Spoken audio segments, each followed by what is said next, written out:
సిద్దిపేటలో ప్రారంభిస్తున్న oil palm factory 2021లోనే రాష్ట్ర ప్రభుత్వం జీవో ఇచ్చింది.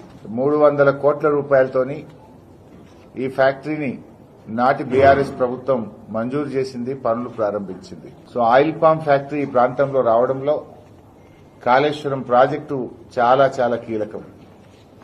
కాళేశ్వరం ప్రాజెక్టు లేకపోతే అసలు మనం ఈ ఆయిల్ పామ్ సాగు అనేది సిద్దిపేట ప్రాంతంలో మనం ఊహించలేం.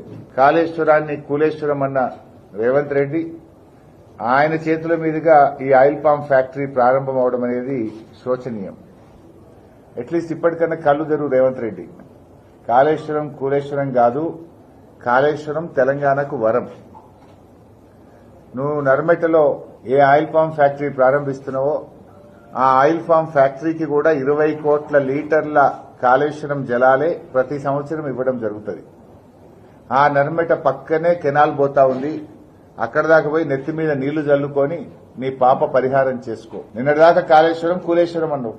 ఇవాళ నువ్వు ఆ కాళేశ్వరం జలాల మీద పండిన పంటకు కాళేశ్వరం జలాల మీద పెట్టిన ఫ్యాక్టరీకి నీ చేతుల మీదుగా రిబ్బన్ గా తీస్తున్నావు. ఇప్పటికైనా స్టోరీ తెచ్చుకో. కానీ శ్రమ ఎవరిది, ఫలకం ఎవరిది అనేది నేను చెప్పే ప్రయత్నం చేస్తున్నా. శ్రమ ఎవరిది, శిలాఫలకం ఎవరిది?